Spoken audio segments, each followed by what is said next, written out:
After my husband died, my daughter-in-law kicked me out of the house. At the inheritance meeting, she threw a cup of coffee at me and said, "Having fun living with the street dogs?" When the lawyer read my net worth, she was frozen to the bones. I'm glad to have you here. Follow my story until the end and comment the city you're watching from so I can see how far my story has reached. I never thought I'd be 66 years old and homeless. But there I was, standing on the front porch of what had been my home for 38 years, clutching a single suitcase while my daughter-in-law Susan threw my belongings onto the lawn like I was some kind of vagrant. "You can't do this, Susan," I said, my voice barely above a whisper. My hands were shaking, though I couldn't tell if it was from the cold November air or the shock of what was happening. "This is my home too." Susan turned to face me, her perfectly manicured hands on her hips. She was wearing one of those expensive yoga outfits that cost more than my monthly grocery budget, her blonde hair pulled back in a ponytail that probably took her stylist an hour to make look effortlessly messy. "Was your home, Bessie," she said, emphasizing each word like she was talking to a child. "Harold is gone now, and I'm not running a charity for old women who can't take care of themselves." The neighbors had started to gather. Mrs. Peterson from next door was pretending to water her already dead flowers while craning her neck to get a better view. The Johnsons across the street weren't even trying to be subtle. They were standing right on their front steps, whispering to each other. "I took care of Harold for 42 years, I said, my voice getting stronger despite the tears threatening to spill over. "I raised your husband. I helped raise your children. This house has my life in it." Susan laughed, a cold sound that made my stomach turn. "Your life? Bessie, let's be honest here. You've been dead weight for years. Harold supported you.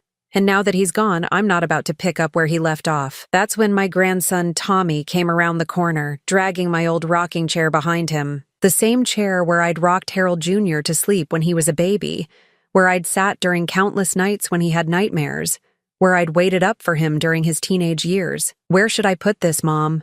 Tommy asked Susan, not even looking at me. "Garage sale pile," Susan said without hesitation. "Most of this junk isn't worth keeping anyway." I felt something break inside my chest. Not my heart. That had been cracking slowly since Harold's funeral 3 weeks ago. This was something deeper, something that had been holding me together all these years. "That chair belonged to my mother," I said, stepping toward Tommy. "Please, it's all I have left of her." Susan stepped between us, her face twisted with annoyance. "Everything in this house belongs to me now, Bessie. Harold left it all to his son, and his son left it all to me. You don't get to pick and choose what you want to take." "I helped pay for this house," I said, the words tumbling out before I could stop them. "I worked 2 jobs while Harold went to night school. I cleaned other people's houses so we could make the mortgage payments. And Harold appreciated that, I'm sure," Susan said with mock sympathy. "But that was decades ago. What have you contributed lately? When's the last time you paid a bill around here? When's the last time you did anything besides take up space and eat our food?" The truth was, I hadn't contributed financially in years. Harold had insisted I stop working when he got his promotion at the insurance company. "A man should support his wife," he'd said, so I'd become a housewife, taking care of the home, raising our son, being the perfect supportive spouse. But I had contributed in other ways. I'd cooked every meal, cleaned every room, done every load of laundry. I'd nursed Harold through his diabetes, his high blood pressure, his heart problems. I'd driven him to every doctor's appointment, filled every prescription, made sure he took his medications. None of that seemed to matter now. "Where am I supposed to go?" I asked, hating how small my voice sounded. Susan shrugged. "There's a nice senior community about 20 minutes from here. Very affordable. Or maybe one of those extended stay motels until you figure something out. I'm sure someone with your experience can find some kind of work." She said experience like it was a dirty word. My granddaughter Lisa came out of the house carrying a box of my photographs. For a moment, I thought she might be bringing them to me, but instead she set the box down next to the garbage cans. "Lisa, honey," I said, reaching toward her. "Those are pictures of your father when he was little. Pictures of you and Tommy as babies." Lisa looked at her mother, then back at me. "Mom says we need to focus on the future, not live in the past. It was like being slapped. Lisa had spent countless hours with me, looking through those photo albums, listening to stories about her father's childhood, learning about our family history. Now she was throwing it all away like it meant nothing. "You have until sunset to get your things," Susan said, checking her Apple Watch. "After that, anything left behind gets donated or thrown away." I looked around at the scattered remnants of my life. Clothes that had been thrown into trash bags, books I'd read 100 times, the ceramic figurines I'd collected over the years, everything that made up who I was, spread across the lawn like debris after a tornado. "Please," I said one more time, "let me stay until I can find a place. I won't be any trouble.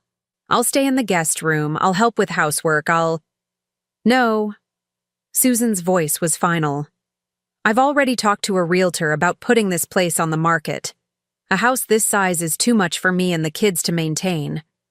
We're going to downsize, maybe get something with a pool." She was going to sell the house. The house where Harold and I had brought our newborn son home from the hospital. The house where we'd celebrated birthdays and anniversaries and holidays. The house where Harold had died in his sleep just 3 weeks ago, with me holding his hand. The moving truck pulled up to the curb, and Susan's face lit up with relief. "Perfect timing," she said to the movers. "Everything on the lawn needs to go to storage unit number 47. I'll give you the address." I realized then that this had been planned. Susan hadn't just decided this morning to kick me out. She'd been preparing for it.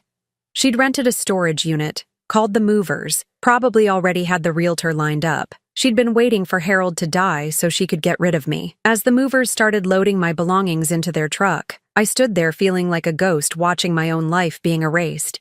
The neighbors were still staring, some of them shaking their heads in disapproval, but none of them stepping forward to help. Mrs. Peterson finally came over, her face full of pity. "Bessie, honey, if there's anything I can do." "She'll be fine," Susan interrupted before I could answer. "Bessie's tougher than she looks. Aren't you, Bessie?" I didn't trust myself to speak. If I opened my mouth, I was afraid I'd either scream or collapse entirely. When the truck was loaded and pulling away, Susan handed me a business card. "That's the storage facility. You've got 30 days to figure out what you want to do with your stuff before they start charging monthly fees." 30 days. 66 years of life reduced to 30 days in a storage unit. As Susan turned to go back into the house, my house, the house that was no longer mine, she paused and looked back at me. "Oh, and Bessie, don't come around here bothering the kids. They need stability right now, not reminders of sad old times." The door closed behind her with a finality that echoed in my chest. I stood there on the sidewalk, holding my suitcase, watching the lights come on in the windows of the house where I'd lived most of my adult life. For the first time since Harold's funeral, I started to cry. Not the dignified tears I'd shed at the cemetery, but ugly, desperate sobs that shook my whole body. I had nowhere to go, no one to call, and less than $300 in my checking account. But as I stood there in the growing darkness, something Susan had said kept echoing in my mind. "What have you contributed lately?" If only she knew the truth about what I'd really contributed all these years. If only she knew about the secret I'd kept hidden even from Harold himself. She was about to find out that underestimating Bessie Morrison was the biggest mistake of her life. The Sunset Motel wasn't the kind of place I'd ever imagined staying. The carpet was stained, the walls were thin, and the smell of cigarettes and disinfectant hung in the air like a permanent cloud.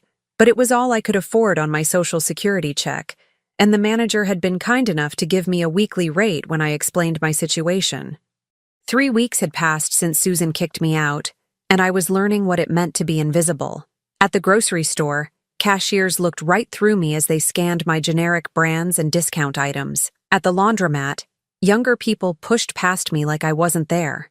Even at the senior center where I'd started eating lunch twice a week because it was free, I sat alone while the other women chatted about their grandchildren and their bridge games. I'd tried calling Lisa and Tommy several times, but their phones went straight to voicemail. When I finally got through to Lisa, she'd been cold and distant. "Mom says we shouldn't get involved in adult problems," she'd said, her voice sounding rehearsed. "She says you'll figure things out and be stronger for it. Adult problems, like being homeless at 66, was some kind of character-building exercise." I'd driven by the house twice hoping to catch the kids when Susan wasn't around, but the second time, Susan had come storming out of the front door, her face twisted with fury. "I told you not to come around here," she'd screamed, loud enough for the whole neighborhood to hear. "The children don't want to see you, Bessie. You're just confusing them with your drama." Drama. That's what she called being thrown out of my own home. Now I spent my days in the motel room, watching game shows and trying to make my small savings last as long as possible. I'd applied for a few part-time jobs, retail, cleaning services, anything that would hire a woman my age. But so far, nothing had come through. The worst part wasn't the cramped room or the questionable stains on the bedspread. It wasn't even the way the other motel residents looked at me with pity, clearly wondering what I'd done wrong to end up there. The worst part was seeing Susan's social media posts. I'd never been on Facebook before, but one of the other women at the senior center had shown me how to look up Susan's profile on her phone. Every few days, Susan posted pictures of the house, new furniture she'd bought, renovations she was planning, family dinners with the kids looking happy and well-fed. In the captions, she talked about fresh starts and focusing on the future and teaching the children about independence and self-reliance. She made it sound like kicking me out had been some kind of valuable life lesson for Tommy and Lisa. The comments from her friends were the worst part. "So proud of you for taking charge of your life. The kids look so much happier already. It's amazing how much lighter the house feels without negative energy." Negative energy. That's what 38 years of keeping a family together had become. I'd started keeping a notebook, writing down memories of Harold and our life together, afraid that if I didn't record them somewhere, they'd disappear entirely. The way Susan talked, it was like those years had never happened, like I'd never existed at all. But I had existed. I'd been the one who stayed up all night when Harold Jr. had pneumonia when he was 7. I'd been the one who drove him to baseball practice every Tuesday and Thursday for 6 years. I'd been the one who helped him with his homework, who listened to him practice his saxophone, who held him when his first girlfriend broke his heart. Where was Harold Jr. now? Susan claimed he was busy with work, traveling for his job in sales, but I hadn't heard from him since the funeral, my own son, and he'd vanished from my life as completely as if he'd never been born. On Thursday afternoon, I was sitting in the motel parking lot, trying to work up the courage to go inside and face another evening alone, when a familiar car pulled up beside me. It was Mrs. Henderson, Harold's sister. I hadn't seen her since the funeral, and for a moment, hope fluttered in my chest. Maybe she'd come to help. Maybe someone in the family still cared. "Bessie," she said as she got out of her car, "I heard about what happened." "Oh, Margaret," I said, standing up too quickly and feeling dizzy from the sudden movement. "I'm so glad to see you." But Margaret's expression wasn't warm. If anything, she looked uncomfortable, like she was here out of obligation rather than love. "I wanted to talk to you about Harold's things," she said, not returning my smile. "Susan mentioned that you took some items that belonged to the family." My heart sank. "I only took what was mine, Margaret. My clothes, my personal items. I left everything else." "Susan says you took Harold's watch, the one that belonged to our father." I felt heat rise to my cheeks. "Harold gave me that watch for our 20th anniversary. He said he wanted me to have something to remember his father by." Margaret shook her head. "That watch should stay in the family, Bessie. It should go to Harold Jr. Or maybe to Tommy when he's older." "I am family," I said, but the words sounded weak even to my own ears. "We're family," Margaret corrected gently. "Harold's gone now, and Susan is the children's mother. She's the one making decisions for the family." I stared at her. This woman who had been my sister-in-law for over 40 years, who had shared holidays and birthday parties and family vacations with me. In her eyes, I saw the same dismissal I'd been getting from everyone else. I was no longer part of the family. I was just a leftover from Harold's first life. "Fine," I said, my voice barely above a whisper. "I'll give her the watch." Margaret looked relieved. "I think that's best. Susan also mentioned some jewelry that might have belonged to Harold's mother. Maybe we could go through your things together and make sure everything gets to the right place." The right place. Not with me, apparently. We spent the next hour in my cramped motel room, going through the few possessions I'd managed to salvage. Margaret took Harold's watch, his mother's pearl earrings, and even a small ceramic vase that had been a wedding gift from Harold's aunt. "You understand, don't you, Bessie?" Margaret said as she packed the items into a box. "These things have sentimental value to the family." I nodded, though I wanted to scream that they had sentimental value to me too. That I was the one who had polished that watch every week for 26 years. That I was the one who had worn those earrings to every important family event. That I was the one who had carefully packed and unpacked that vase through 3 different moves. After Margaret left, I sat on the motel bed and looked around at what remained of my life. A few changes of clothes, some toiletries, a handful of photographs that Susan hadn't bothered to throw away. That was it. That was all I had left to show for 66 years of living. I picked up one of the photographs, Harold and me on our wedding day, both of us so young and full of hope. I remembered that day like it was yesterday, the way Harold had whispered, "I love you," as we danced to our first song. The way his mother had cried happy tears as she welcomed me into the family. The way his father had shaken my hand and told me I was perfect for his son. Now Harold was gone, his mother was gone, his father was gone, and I was just a stranger living in a motel, no longer welcome in the family I'd helped build. That night, I called the storage facility to check on my things. The woman on the phone was businesslike and cold. "Your 30 days are almost up, Mrs. Morrison. If you don't make arrangements for payment, we'll have to dispose of your items. Dispose of them. Like they were garbage. How much would it cost to keep the unit for another month?" I asked. $150 plus late fees. I had $87 left in my checking account. "I'll call you back," I said, and hung up before she could respond. I lay on the uncomfortable motel bed, staring at the water stain on the ceiling, and wondered how my life had come to this. 3 months ago, I had been Harold Morrison's wife, living in a beautiful house, surrounded by family, respected in my community. Now I was nobody, with nothing, and nowhere to go.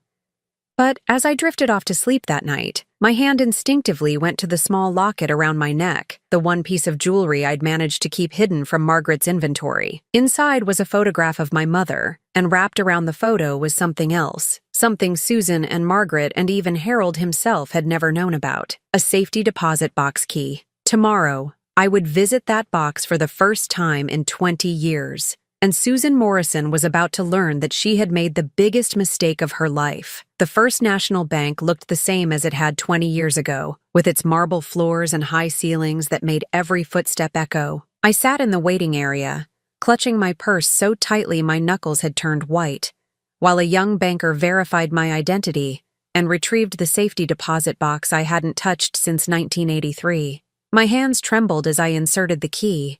And for a moment I wondered if I'd imagined it all. Maybe the box would be empty. Maybe the scared young woman who had opened this account 40 years ago had been fooling herself about what she was building. But when the metal door swung open, everything was exactly as I'd left it. Stacks of papers, carefully organized and wrapped in plastic bags to protect them from time. Stock certificates, property deeds, bank statements from accounts Harold had never known existed. And beneath it all, a thick leather journal where I'd recorded every transaction, every investment, every careful step I'd taken to build something that belonged to me alone. I picked up the journal with shaking hands and opened to the first page, written in my younger self's careful handwriting. January 15th, 1963. Harold thinks I'm taking sewing lessons on Tuesday evenings. Instead, I'm working as a bookkeeper for Mrs. Patterson's dress shop. $15 a week. It's not much, but it's mine. Reading those words brought it all back.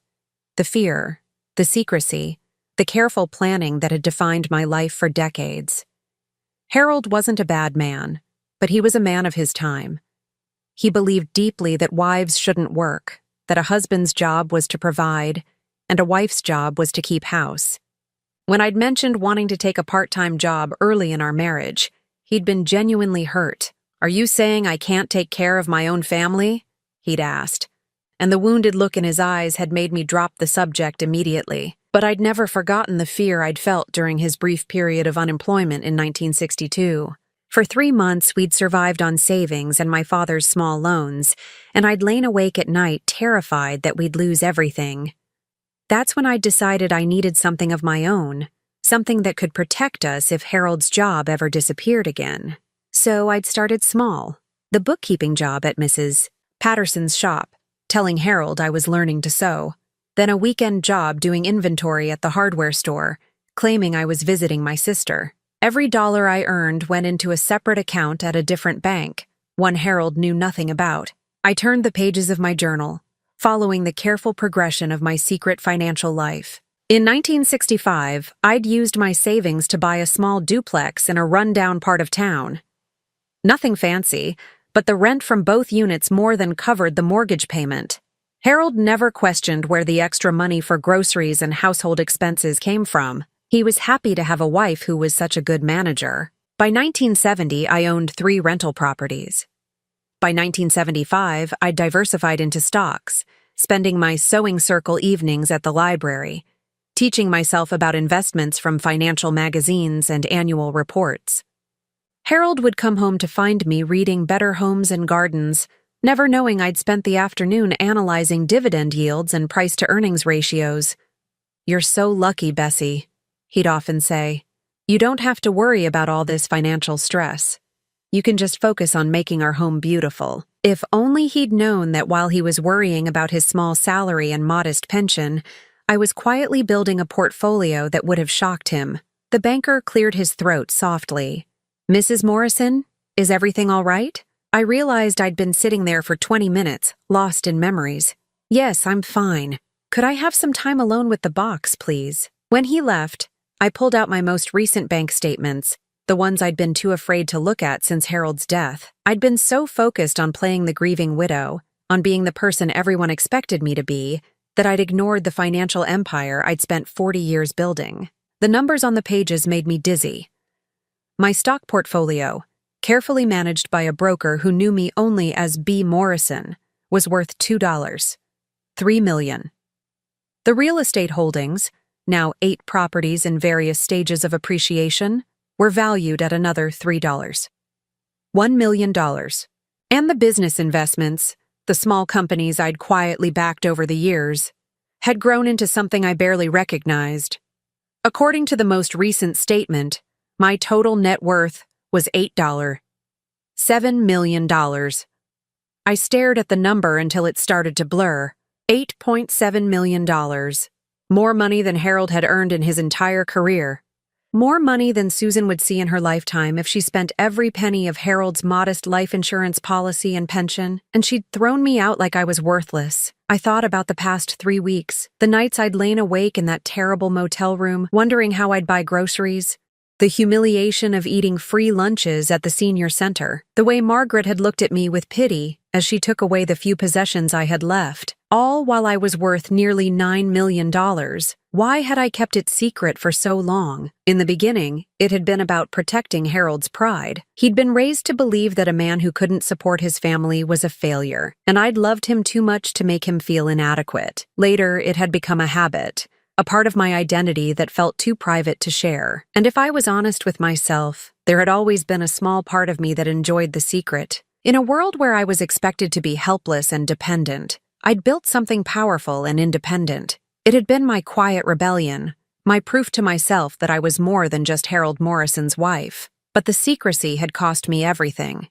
Because I'd never told Harold about my wealth, he'd never thought to leave me anything beyond the house in his will. And because his son had inherited everything, Susan now controlled what she thought was the family's entire financial legacy. She had no idea that the real family fortune belonged to the woman she'd thrown out like garbage. I pulled out my phone and called my broker, a woman named Patricia whom I'd been working with for 15 years, but had never met in person.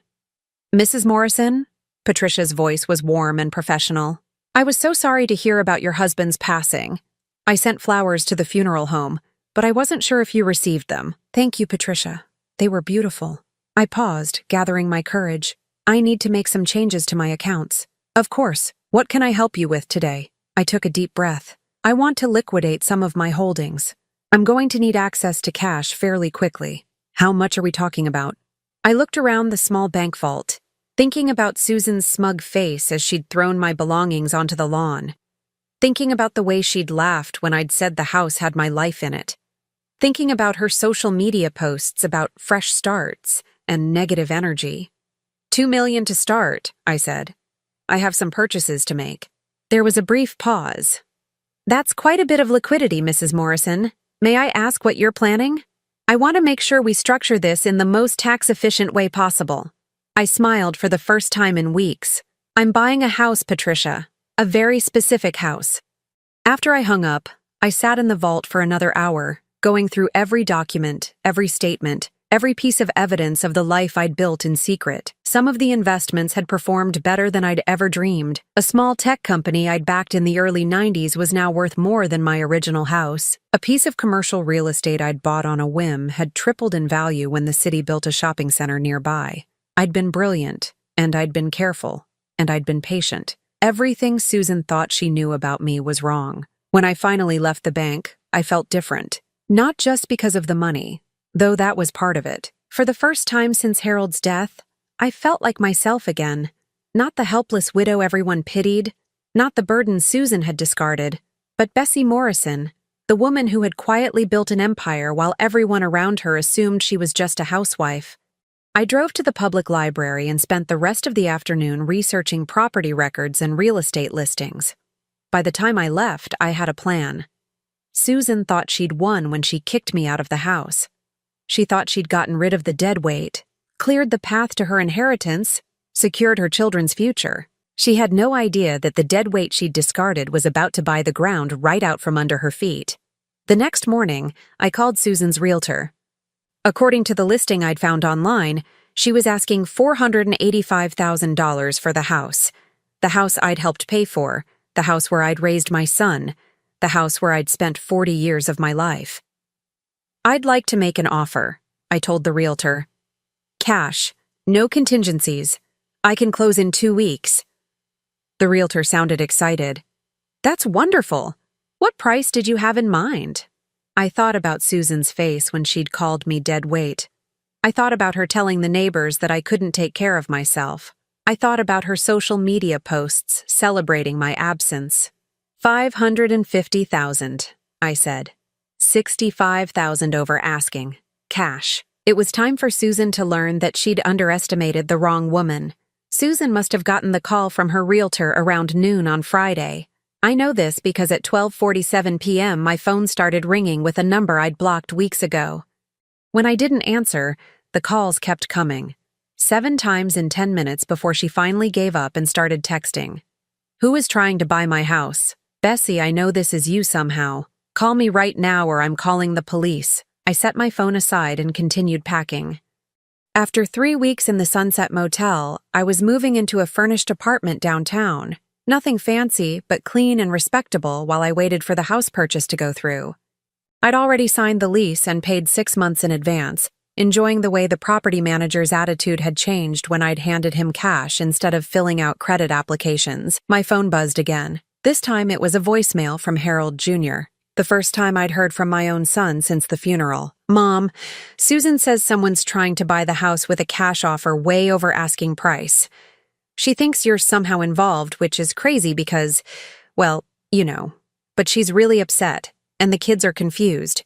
Can you just call her back and tell her it's not you? She's driving everyone nuts.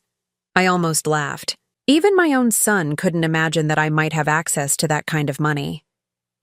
To him, I was still just the helpless widow who'd been living off his father's generosity.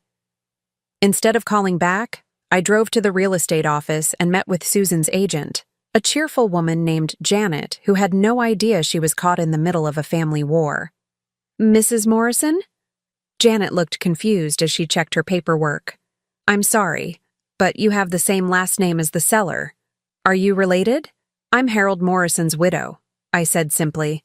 The house belonged to my late husband. Janet's expression shifted to one of confusion and concern. Oh my. I think there might be some misunderstanding here. Mrs. Susan Morrison is the one selling the property. She inherited it from her late husband. That would be my son, I explained. He inherited it from my husband, his father. But Susan is free to sell it, of course. I'm simply interested in purchasing it as an investment property. The lie came easily. I'd had 40 years of practice at keeping the truth hidden. Janet looked through her files, clearly uncomfortable. Well, your offer is certainly attractive. Mrs. Morrison, Susan Morrison, was hoping to get the asking price, but $50,000 over is quite generous.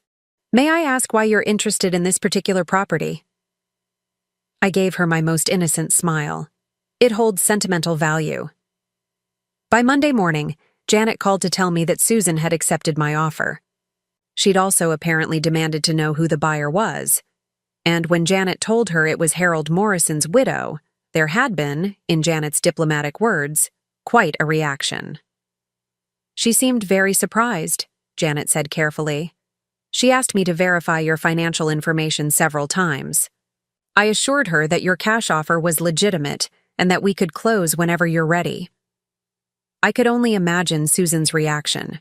She'd probably spent the weekend trying to figure out how I could possibly have access to that kind of money. In her mind, I was surviving on Social Security and living in a motel. The idea that I could buy a $500,000 house with cash probably seemed impossible. She'd always been curious about money, even when Harold was alive. I remembered the way she'd study our bills when she visited, making little comments about how expensive everything was getting, how lucky Harold was to have a stable pension. She'd once asked Harold directly how much he'd saved for retirement, and he'd been embarrassed by the question. "Susan, that's not really any of your business," he'd said gently. "I just worry about you both," she'd replied. "I want to make sure you're prepared for the future." Now I wondered if she'd been calculating that future even then, adding up what she thought Harold was worth and planning what she'd do with it when he was gone. On Tuesday, I decided to have a little fun. I drove to the house during the day, when Susan would be at her part-time job at the boutique downtown. Tommy was in school, but Lisa was home sick. I could see her through the living room window, curled up on the couch watching TV. I knocked on the door, and Lisa answered in her pajamas, looking surprised and a little guilty to see me. "Grandma Bessie?" She glanced over her shoulder nervously. "Mom's not here." "I know, honey. I just wanted to see how you were feeling. Your grandmother Margaret mentioned you had a cold." Lisa nodded, but didn't invite me in. "I'm okay. Just staying home from school today. Are you eating enough? Taking your vitamins?" I reached into my purse and pulled out a $20 bill. "Here, have your mom order you some soup for lunch. Chicken noodle is best when you're sick." Lisa stared at the money like it was a foreign object. "Grandma, where did you get this?" The question broke my heart. In her mind, I was so poor that $20 was suspicious. "I've been managing my money carefully," I said. "Now take this and get yourself something healthy to eat." She took the money reluctantly, still looking confused. "Grandma, are you okay? Mom said you were living in a motel and couldn't afford to keep Grandpa's things. Your mother was mistaken about a lot of things," I said gently. "I'm doing just fine, sweetheart. Better than fine, actually." I could see the wheels turning in Lisa's head. "Are you getting help from someone? Mom says the government sometimes helps old people who can't take care of themselves. Old people who can't take care of themselves. That's how Susan had described me to my own granddaughter. Lisa, honey, I want you to know that I've always been able to take care of myself. I've been taking care of other people, too, for a very long time. Sometimes adults don't understand everything that's happening around them, even when they think they do." She nodded slowly, though I could tell she didn't really understand. "Will you tell your mother I stopped by to check on you? Should I tell her about the money?" I smiled. "You can tell her whatever you want, sweetheart." That evening, Susan called me directly. This time I answered. "What the hell are you trying to pull, Bessie?" No greeting, no pleasantries. "I'm not trying to pull anything, Susan. I heard you were selling the house and I'm interested in buying it." "With what money?" Her voice was sharp with suspicion. "You're living in a motel. You couldn't even afford to keep Harold's things in storage." "I found a way to get financing," I said calmly. "Sometimes things work out better than expected." "What kind of financing? Who would give you a loan for that much money?" I could hear the panic creeping into her voice. In her mind, she'd calculated every angle, controlled every variable. The idea that I might have resources she didn't know about was clearly terrifying to her. "It's a private loan," I said, "from someone who believes in me." "Bullshit. I want to know who's giving you this money and why." "Susan, I don't owe you any explanations about my financial arrangements. You wanted to sell the house and I want to buy it. It's a simple business transaction." There's nothing simple about this, and you know it. Her voice was getting higher, more frantic. You're trying to manipulate me somehow. You're trying to make me look bad. I'm trying to buy a house that I'd like to own. Nothing more, nothing less. There was a long pause. When Susan spoke again, her voice was different, colder, more calculating. If you somehow manage to scrape together the money for this house, what makes you think I'll let you have it? I could withdraw my acceptance. I could refuse to sell to you. You could, I agreed, but you've already signed the purchase agreement, and Janet tells me you've already spent quite a bit of money preparing for the move. Deposits on a new place, moving expenses. It would be expensive to back out now. Another pause. You've been planning this, haven't you? This whole helpless widow act was just a performance. I've never pretended to be helpless, Susan. You just assumed I was. Where is this money coming from, Bessie? I know you didn't have it when Harold died. Did you take out a reverse mortgage on some property? Did you sell something valuable that belonged to the family? She was getting desperate now, grasping for any explanation that would make sense in her limited understanding of who I was. The money is mine, Susan. It's always been mine. That's impossible. Harold supported you your entire marriage. You never worked. You never contributed financially. There's no way you could have this kind of money unless you took it from somewhere else. I felt a familiar anger rising in my chest, the same feeling I'd had when she threw my belongings onto the lawn. You don't know anything about my contributions to this family, Susan. You don't know anything about me at all. I know enough. I know you're up to something, and I'm going to figure out what it is.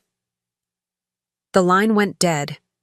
I set my phone down and looked around my new apartment, thinking about Susan's words. She was right about one thing. I had been planning this in a way. Not consciously, not with revenge in mind, but for 40 years I'd been building something that could protect me when I needed it most. I'd just never imagined I'd need protection from my own family. The next morning, I got a call from Janet. Mrs. Morrison, I have some unusual news. The seller is requesting additional documentation about your financing.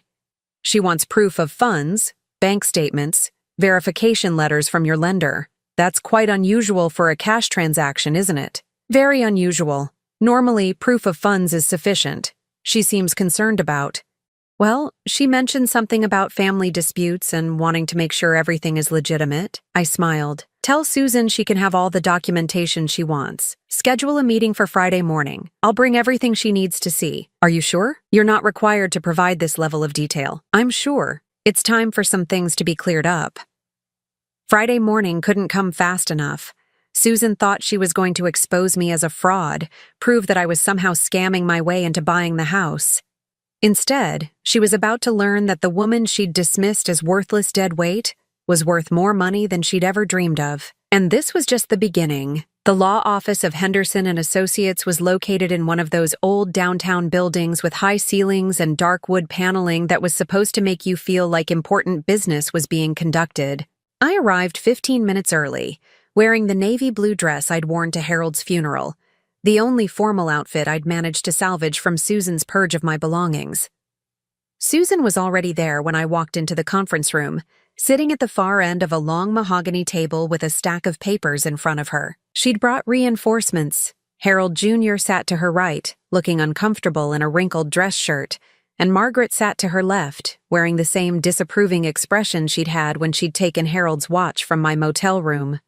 "Bessie," Margaret said with a tight smile, "I'm surprised to see you here. Are you?"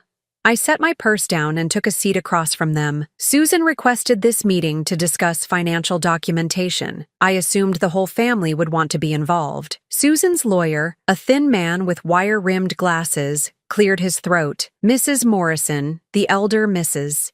Morrison. I should clarify that this meeting is somewhat irregular.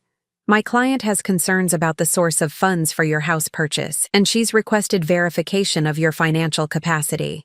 "Of course," I said pleasantly. "I brought everything you asked for." I reached into my purse and pulled out a folder thick with bank statements, investment reports, and property records. As I spread them across the table, I watched Susan's eyes widen slightly. "These are statements from my primary checking and savings accounts," I said, pointing to the first set of papers. "As you can see, I have sufficient liquid assets to cover the house purchase without financing." Harold Jr. leaned forward, squinting at the numbers. "Mom, these numbers, they can't be right." Susan snatched the papers from his hands, her face growing pale as she scanned the figures. "These are fake. They have to be fake." "I assure you they're not," I said calmly. "Mr. Henderson, I assume you'll want to verify these with the financial institutions directly?" The lawyer nodded, making notes on his legal pad. "That's standard procedure for transactions of this size." "This size?" Susan's voice was getting shrill. "What size? How much money are we talking about here?" I pulled out another set of documents. "These are my investment portfolio statements. Stocks, bonds, mutual funds. All managed by Patricia Williams at Meridian Financial. You're welcome to call her directly." Margaret picked up one of the statements, her hands trembling slightly. "Bessie, this says you have over $2 million in stocks alone. $2.3 million, as of last week," I corrected. "The market's been good to me." Harold Jr. was staring at me like he'd never seen me before. "Mom, where did this money come from? Dad never mentioned anything about investments." "Your father didn't know about them," I said simply. The room fell silent. Susan was frantically flipping through papers, her face cycling through expressions of shock, confusion, and growing rage. "That's impossible," she said finally. "Harold supported you your entire marriage. You never worked. You never had access to this kind of money." I reached into my purse again and pulled out my leather journal, the one I'd kept hidden in the safety deposit box for 40 years. "Actually, I worked quite a bit. I just didn't tell Harold about it." I opened the journal to the first page and began reading aloud. January 15th, 1963. "Harold thinks I'm taking sewing lessons on Tuesday evenings. Instead, I'm working as a bookkeeper for Mrs. Patterson's dress shop. $15 a week." Susan grabbed the journal from my hands. "This is ridiculous. You're making this up." "Keep reading," I said. March 1965. Used savings to purchase duplex on Elm Street. Rent from both units covers mortgage with $300 left over monthly. Margaret was shaking her head slowly.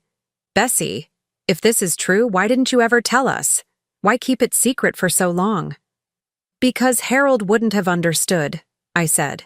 "He was a good man, but he was a man of his time. He needed to feel like he was providing for his family. If he'd known I was working, if he'd known I was building wealth on my own, it would have hurt his pride." Harold Jr. was looking through more of the papers. "Mom, some of these properties, I recognize these addresses. That duplex on Elm Street, you still own that?" "I own 8 rental properties now," I said, "plus commercial real estate, and I've been a silent partner in several small businesses over the years." Susan slammed her hand on the table so hard that everyone jumped. "This is bullshit. You're telling me that while Harold was working himself to death at that insurance company, worrying about college funds and retirement savings, you were sitting on millions of dollars?" "I was building financial security for our family," I said firmly. "Harold never had to worry about money because I made sure we'd always have enough." "By lying to him, by deceiving your own husband." I felt my temper flare. "By protecting him, by making sure that if anything happened to his job, if he got sick, if the insurance company failed, we wouldn't lose everything. Which, by the way, proved to be a good decision when he had his first heart attack and couldn't work for 6 months. Harold Jr. looked confused. "But Dad's disability insurance covered that period. Your father's disability insurance covered 60% of his salary," I said. "The rest came from my rental income. How do you think we managed to keep the house, keep you in college, maintain the same standard of living?" The truth was settling over them like a heavy blanket. For 40 years, they'd thought Harold was the financial foundation of our family. They'd never questioned where the extra money came from when times were tight, never wondered how we always seemed to have enough for emergencies and unexpected expenses. Susan was still going through my papers, her hands shaking with rage. "Even if this is all true, even if you somehow managed to hide millions of dollars from your own husband, it doesn't change anything. Harold left everything to his son, and Harold Jr. left everything to me. That's the legal inheritance." "You're absolutely right," I said. "Harold's assets went to Harold Jr., and Harold Jr.'s assets came to you, but my assets belong to me." Margaret spoke up, her voice uncertain. "Bessie, Surely some of this money came from Harold's income over the years. Community property laws would apply if Harold had known about the money and contributed to it, the lawyer interjected. But if Mrs. Morrison built this wealth independently, using income her husband was unaware of, it would likely be considered separate property. Susan's face was bright red now. This is insane. You can't have been married to someone for 42 years and kept millions of dollars secret from them.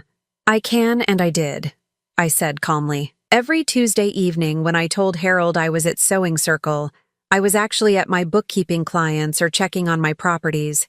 Every Saturday when I said I was shopping with girlfriends, I was meeting with contractors or potential tenants. Every time I told him I'd gotten a good deal on groceries, it was because my rental income was covering our household expenses. Harold Jr. was looking at me like he'd never seen me before. Mom, why didn't you tell me? Even after Dad died, why didn't you say anything? The question hung in the air, and for a moment I felt the weight of all those years of secrecy. Why hadn't I told them? Why had I let Susan throw me out of my own home when I had the power to stop her? Because I wanted to see who you really were, I said finally. I wanted to see how you'd treat me when you thought I had nothing to offer. The silence that followed was deafening. Susan was the first to speak, her voice barely above a whisper. You let me throw you out.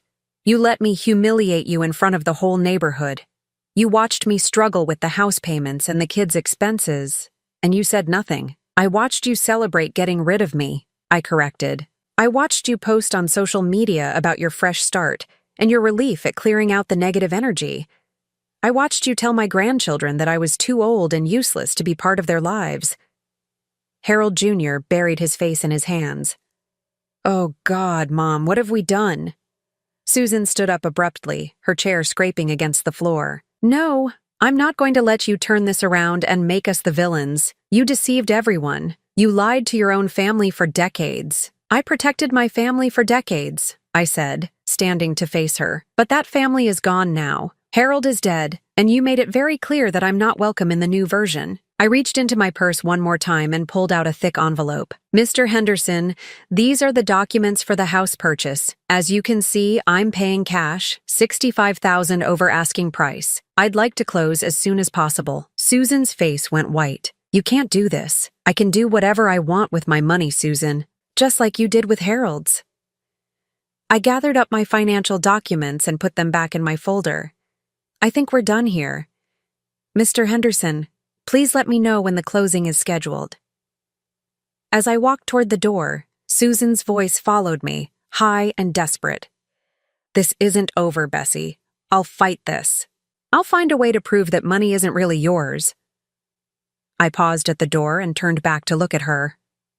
Susan, I have 40 years of documentation proving every dollar I earned and every investment I made. I have witnesses, business partners, and financial institutions that can verify my story. What do you have? She opened her mouth, but no words came out.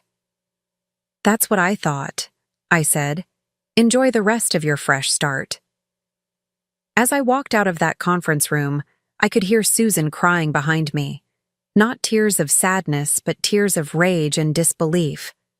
She'd built her entire future on the assumption that she was inheriting everything of value from Harold's family.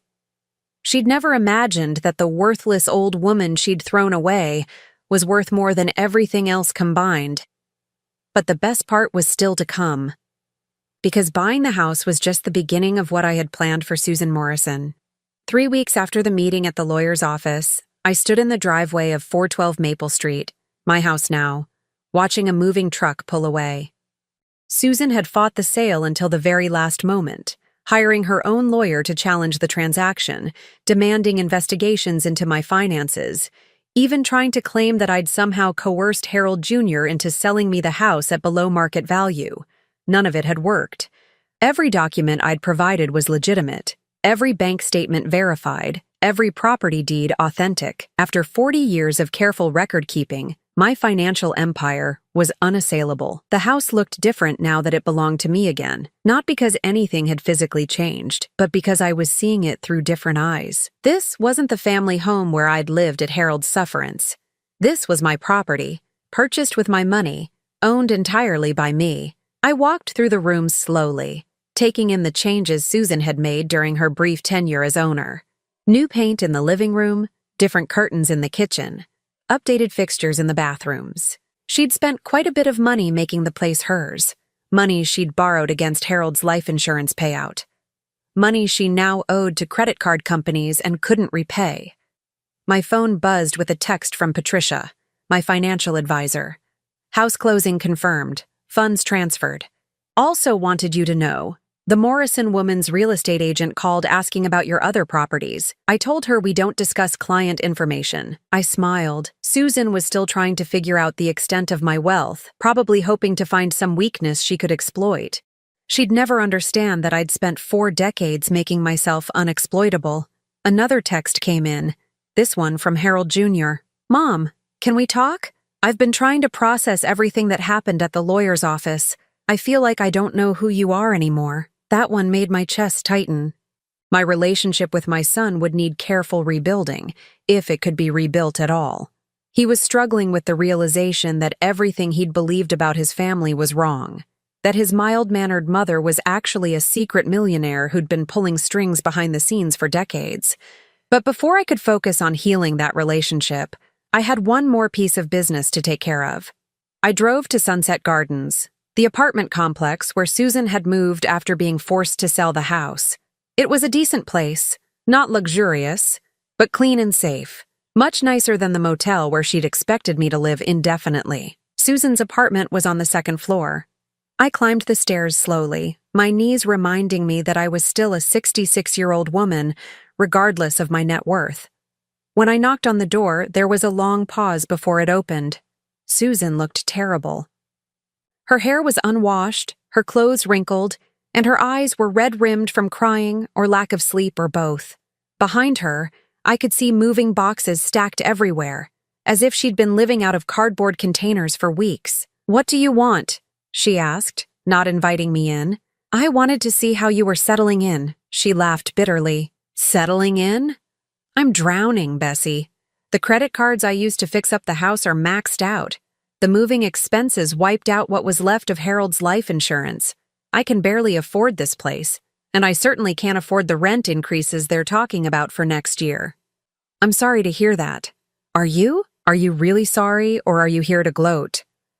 I looked past her into the apartment, where I could see Lisa and Tommy sitting on a couch that looked like it had come from a thrift store. They waved at me tentatively, and I waved back. "I'm here to make you an offer," I said.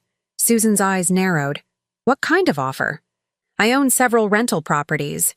One of them is a nice 3-bedroom house about 10 minutes from the kids' school. The current tenants are moving out next month." "I can't afford to rent a house, Bessie. I can barely afford this apartment. The rent would be $400 a month."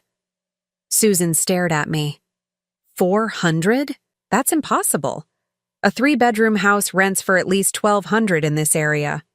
Not my house, not for you." She was quiet for a long moment, and I could see her mind working, trying to figure out the catch. "Why would you do that?" she asked finally. "Because despite everything that's happened between us, Lisa and Tommy are still my grandchildren. They shouldn't have to suffer because their mother made some poor decisions." "Poor decisions." Susan's voice started to rise. "Poor decisions. You're the one who lied to everyone for 40 years. You're the one who deceived your own husband. You're the one who let me humiliate myself by throwing you out when you could have stopped it at any time." "You're right," I said calmly. "I could have stopped it. I could have told you about my money the day you kicked me out of my home. I could have written you a check to cover Harold's funeral expenses instead of watching you stress about the cost.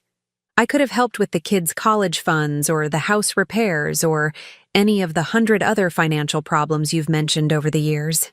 Susan was crying now, ugly tears that streaked her makeup.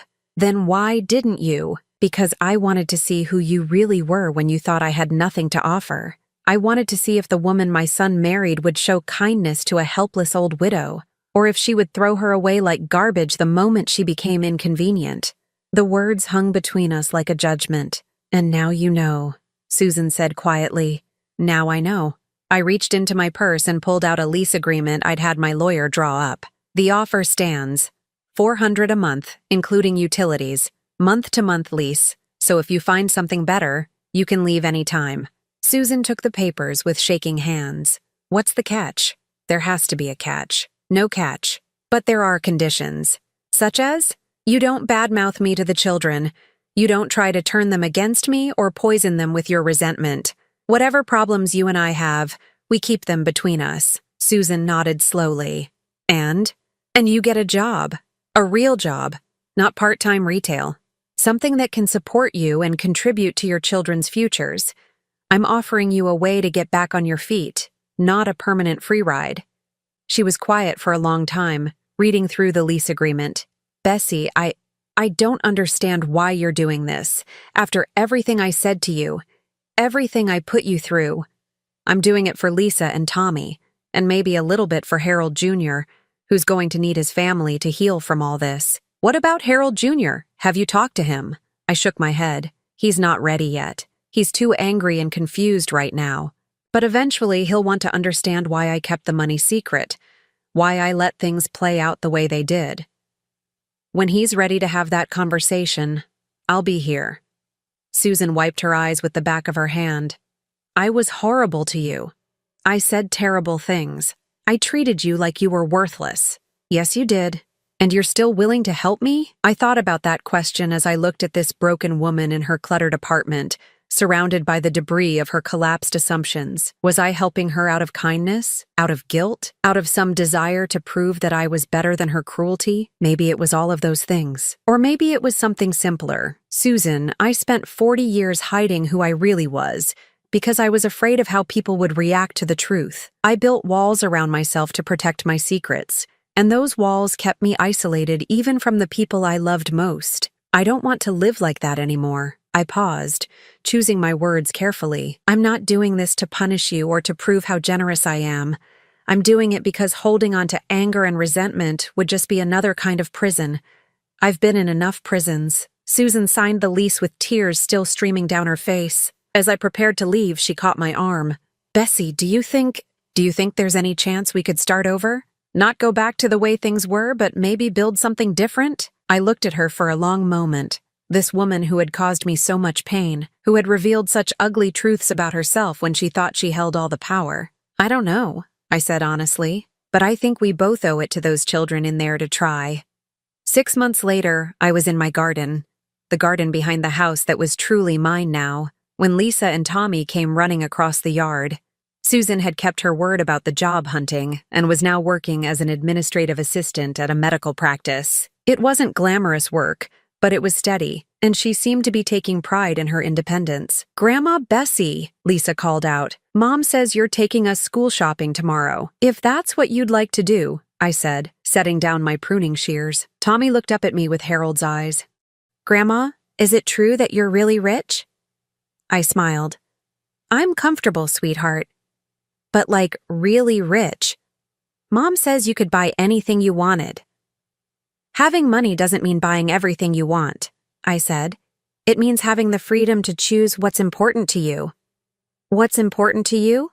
Lisa asked. I looked at these two beautiful children, products of a complicated family that was slowly learning how to heal itself. I thought about Harold Jr., who had called me last week for the first time since the lawyer's meeting, tentatively asking if we could have lunch together. I thought about Susan, who was working hard not just at her job, but at becoming a better version of herself. Family, I said, but not the kind of family that demands you give up who you are to belong. The kind of family that loves you for exactly who you are. As the children ran off to play, I sat back in my garden chair and looked at the house that had witnessed so much pain and deception, but was now becoming something new. The walls I'd built around my secrets had finally come down, not in the destructive way I'd always feared, but in a way that let light in. For the first time in 40 years, I was exactly who I appeared to be, Bessie Morrison, a woman of means, a woman of substance, a woman who had learned that the best revenge isn't cruelty or punishment. The best revenge is living well, on your own terms, with the people who truly deserve your love. And I was finally, completely living well. Now I'm curious about you who listened to my story. What would you do if you were in my place? Have you ever been through something similar? Comment below, and meanwhile, I'm leaving on the final screen 2 other stories that are channel favorites, and they will definitely surprise you. Thank you for watching until here.